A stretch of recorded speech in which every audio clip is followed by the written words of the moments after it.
Alright, what's going on YouTube? Today we're making a quick video on a dash cam I just found. I've been looking for a dash cam for a while now, and I just came across this one. It's the LINGDU. Living in Florida, you don't really know what you're gonna see. It's kind of like the Wild West, or I guess Wild East out here. Florida drivers are nuts. You never really know who you're gonna run into.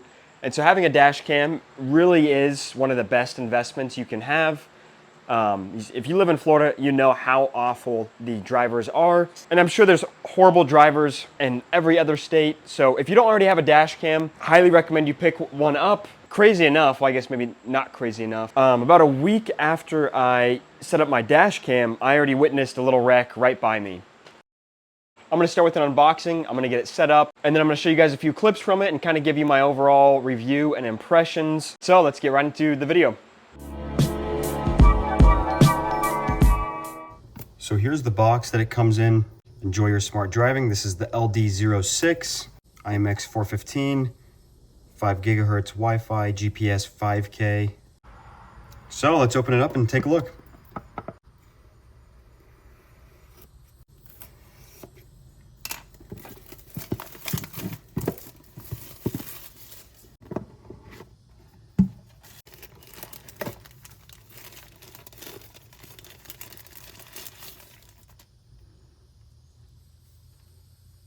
Quick first impressions, it has some nice weight to it, so it doesn't feel like just a big cheap piece of plastic.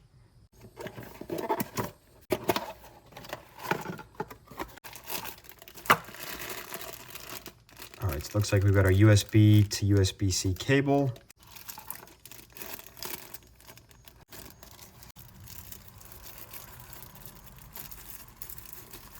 It does come with an adapter. It has a little bit of carbon fiber print on the end. That's pretty cool. Here's the user manual. Here's everything it comes with: the dash camera, electrostatic films, car charger, Type-C to USB cable, storage card, 5 cable clips, and a pry tool, and then the user manual, obviously. It is Bluetooth, which is great. Video resolution, 5K, 4K, 2K, or 1K. All right, so we've got my car in. Let's go ahead and set it up. So first thing I'm going to do is just start by putting a little cigarette lighter in.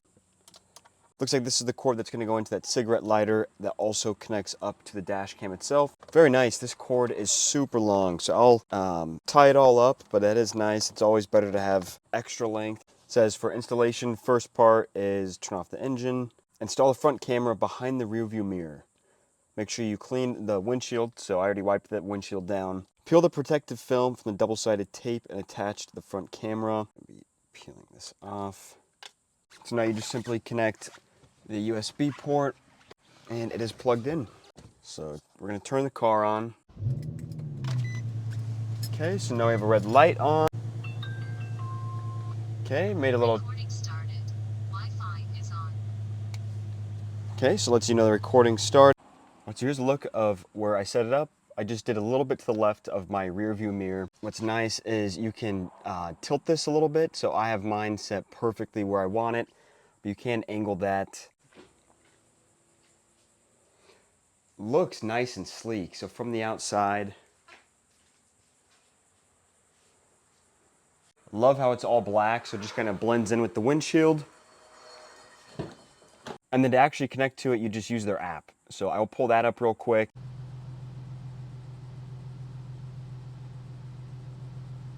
Okay, and so here you go.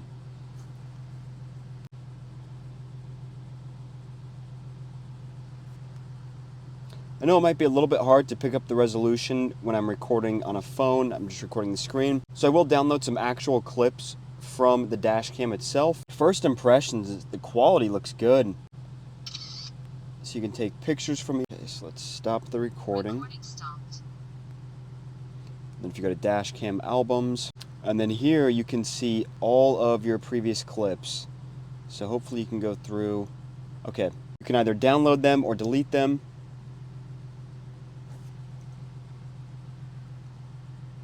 You can also see any of the photos you've taken. So that is nice. You can get remote access at any time, even when you're not driving. You can also change the video resolution. So I'm just going to leave it on this for now, just the default one. So now what I'll do is I'll go test it out. I'll actually go drive around. We'll see how the quality looks, see how it holds up. But so far, pretty impressed with it. Super easy to set up, super easy to connect, easy to use the app. Everything's pretty straightforward. So, pretty pleased with it so far. All right, here's some clips that I pulled from the dash cam. This is the original setting that it comes in. So you can see down in the bottom left, it says 2K. It shows the speed, which is awesome, as well as, the date and time. So even in the 2K setting, the quality looks great. Here is some footage of it switched over to the 5K. As you can see, the footage is super nice and crisp. Super easy to read license plates, even from a little bit further away. So that 5K resolution really is amazing. And for being a dash camera on $150, that 5K footage is incredible. And so I'm super, super pleased with how the footage comes out. Overall, highly recommend this dash cam. The quality is great. I love how easy it is to navigate. My only gripe about it is sometimes it can be a little bit hard to download the clips when you're not near the car. And I think that's more of an app issue. So maybe, they'll do some software updates. But right now I would probably give it a solid 8.5. Overall, the app is really easy to navigate. It's really easy to set up. It's affordable. And I've had it for about a month now. And I haven't had any sort of weird glitches or any issues with it. Every time I hop in the car and turn it on, it immediately starts recording. So overall, super pleased with it. If you don't already have a dash cam, I definitely recommend you check one of these out. Well, thank you all so much for watching, and I'll catch you all soon.